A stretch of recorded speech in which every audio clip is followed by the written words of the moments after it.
Hello. So this is another video for prospective grad students and grad students as well, particularly those interested in going into academia as a profession. So going into teaching at the university level.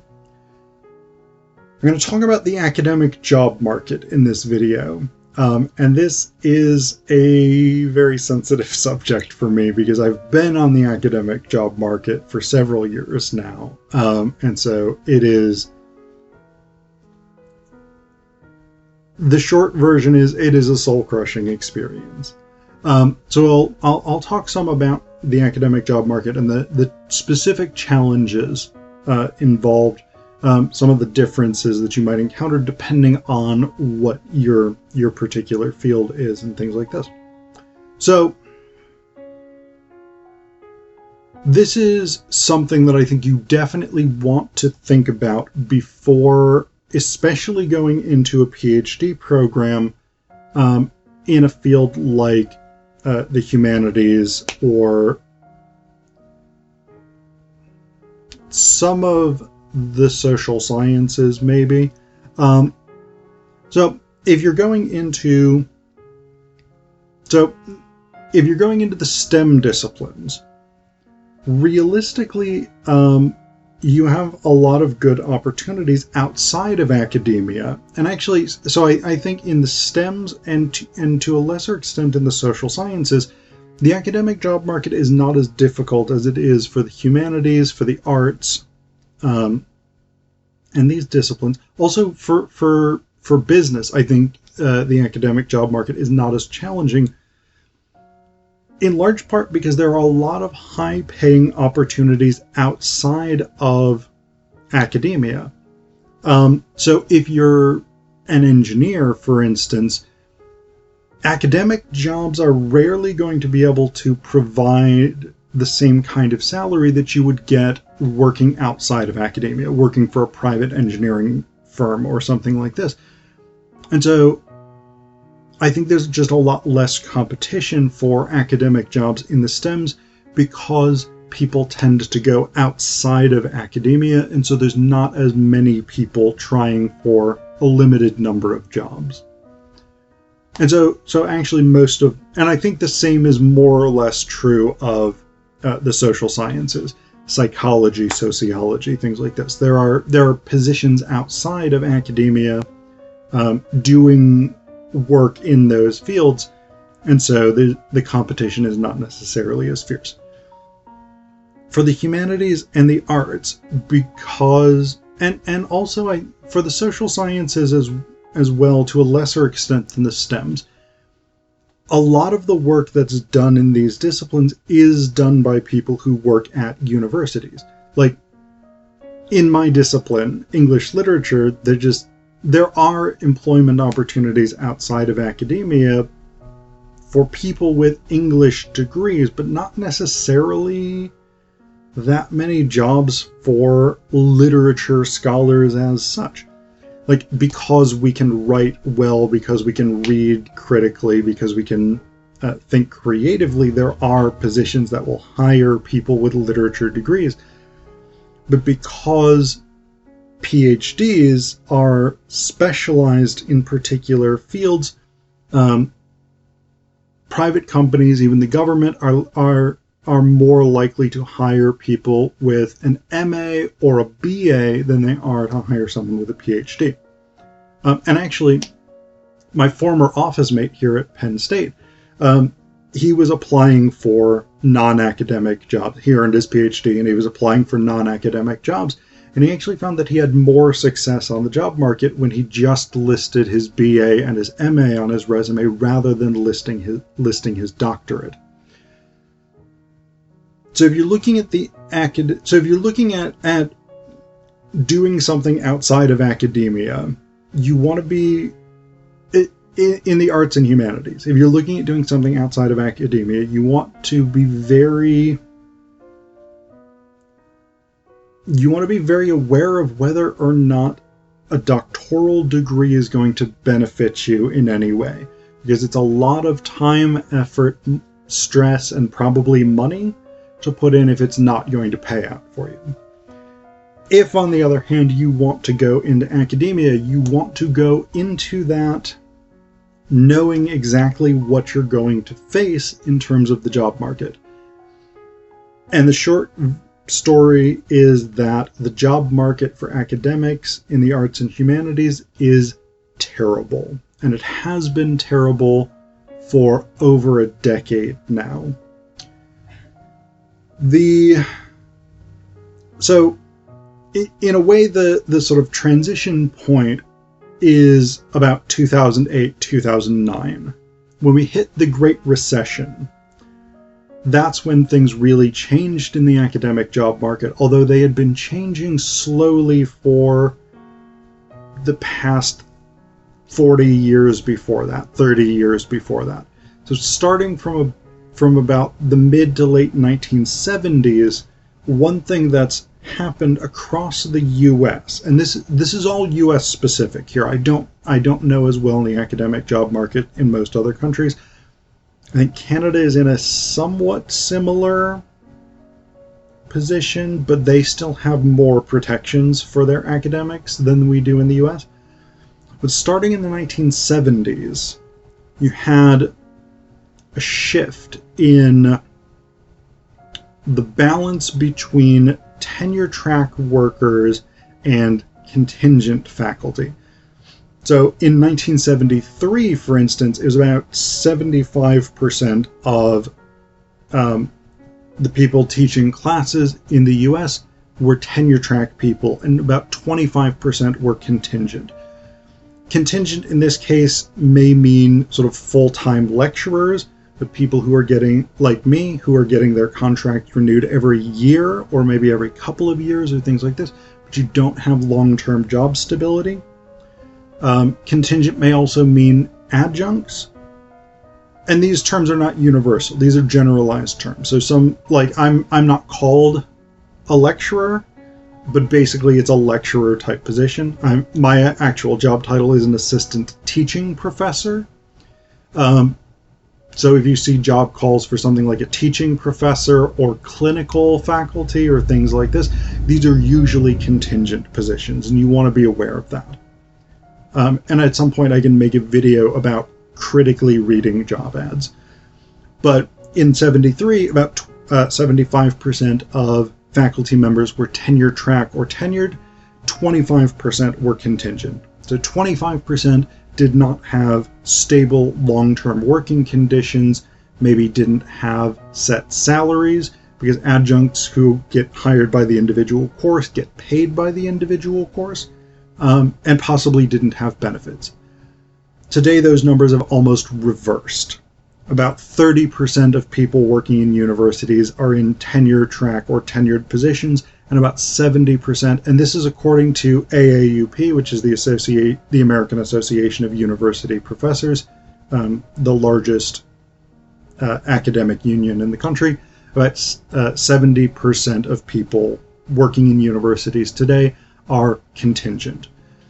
So chances are, if you go into academia, you will have a very difficult time getting a tenure track position in a way that prior to 1980 would have been much, much easier. So that's the first thing that you want to really be aware of. The overwhelming majority of jobs today are contingent. So short-term contracts, possibly no benefits, low pay, maybe pay by the section. I've heard of places that pay as little as $500 a semester per course. And that's just an insanely low salary. Now, there's places that pay a lot higher. I think here at Penn State, they pay $3,300 per course, but I'm not 100% sure of that. So these are all things to be aware of. The other thing that you want to absolutely be aware of before you decide to try and become an academic is that there is so much competition on the job market, and there are so few jobs. And so actually one of the trends that accelerated starting in 2008 was the hiring of more contingent faculty and fewer per capita tenure track faculty. So when the Great Recession hit, universities lost a lot of funding, and so they hired people who are cheaper. And I'm saying cheaper in the salary sense, not cheaper in the sense of they necessarily are doing lower quality intellectual work or lower quality teaching, because there are a lot of people who are in contingent positions who are amazing scholars and amazing teachers. But it's cheaper for universities to hire them and pay them lower wages than it is to hire tenure track people. Also, a lot more of the burden of teaching at many universities shifted to graduate students, and so that allowed universities to cut down on the number of faculty they're hiring across the board. So that's one of the trends that accelerated in 2008. Another big trend that accelerated in 2008 was just the cutting of faculty positions or not replacing faculty when they retired. So that became a big thing in universities as an attempt to save money, is they would either do without positions or they would wait until the person holding that position retired and then not replace them. Which means, again, that there's more and more competition for a smaller number of positions, particularly a smaller number of tenure track positions. So I will give you some examples here. It's not at all unusual for, say, a contingent position at a small university, say small rural university, not many resources, not much prestige, etc., etc. One contingent position may get 200, 300 applicants. Out of those, you have to figure, if you figure 200 applicants for that position, you have to figure about 125 to 150 of them meet the basic qualifications for the job. 50 to 75 would be good hires, and then at least 20 would be really excellent hires for that position, which means that even if you're a top tier person who would really fit that position well, you're still likely competing with at least 20 other top tier people who would really fit that position well, and those aren't great odds. I've applied to jobs where I later learned that they had as many as 900 applicants for 1 to 2 positions. That's insane competition. Like, it's massively difficult to compete against those odds. And so, like, what you end up doing, or what a lot of people, including myself, end up doing, is just sending out a ton of applications to almost anything that seems like it would be a good fit. I don't know if I should say this because it does sort of make me look bad, but I'm going to put the caveat on this that the job market does not, and actually I want to make this a central caveat. Your relative success on the job market does not reflect on you. It is almost entirely arbitrary, in part because the odds are so stacked against you. My first year on the job market, when I was finishing my PhD, I applied to over 200 jobs, and that was everything from part-time at community colleges to full-time at Harvard. That was everything I thought could possibly sort of squint and say, yes, that person would fit what we're looking for. I got one job offer. Over the next 4 years on the academic, I think actually the first year I was at Penn State, I didn't apply for many, if any, jobs. But then over the next few years that I've been here at Penn State, I have applied for over 200 jobs between, I think, 3 job seasons. I've gotten some interviews. I've gotten no job offers so far. I've done interviews where I then went through the next phases of the process only to not get job offers in the last stages of the process. So that's all incredibly soul-crushing. And I'm right there with you if you're in the mix, in the midst of this and trying to deal with this. But this is one of the realities of being on the job market in academia. And I have a lot of high-profile publications. I have a decade of teaching experience. I have a book forthcoming from a top-tier academic press. So it's difficult, but it's also largely arbitrary. Because I know people who have come off of out of their PhD programs with just a few articles and who've gotten tenure-track jobs.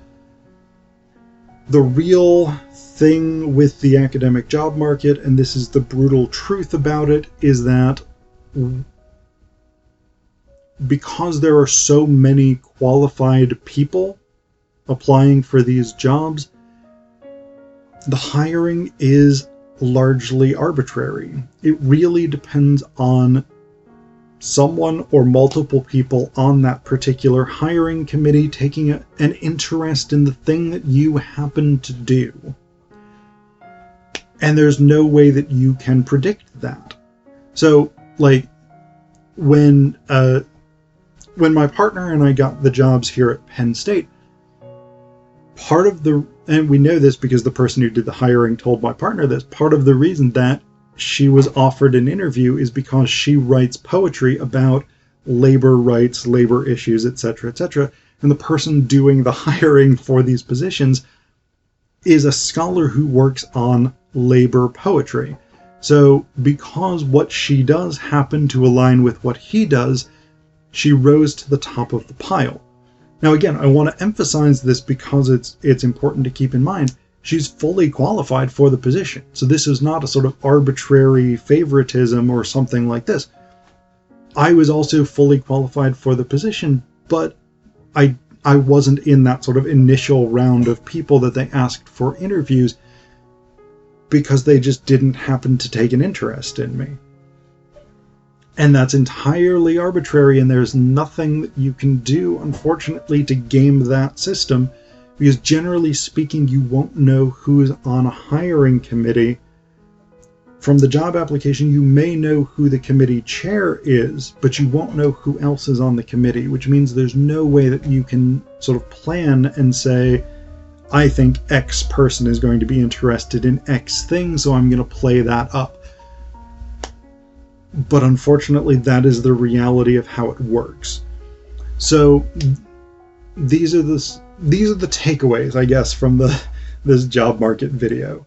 The academic job market is extremely brutal right now, and it's gotten worse since the recession with COVID, but it's been bad since 2008, especially for the humanities and the arts. If you're not really dedicated to working in academia, if there's something else that you could see yourself doing,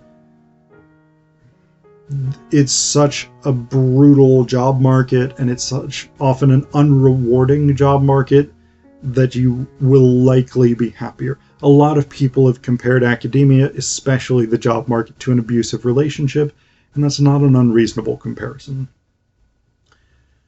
There's so much competition, hundreds of applicants per position. And there's not, beyond basically being qualified and making yourself as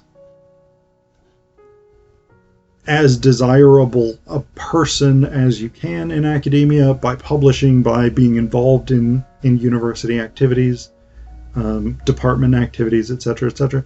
There's really nothing you can do to make yourself the person they happen to take an interest in. So those are the very depressing, very, very unpleasant takeaways of what you should know about the academic job market.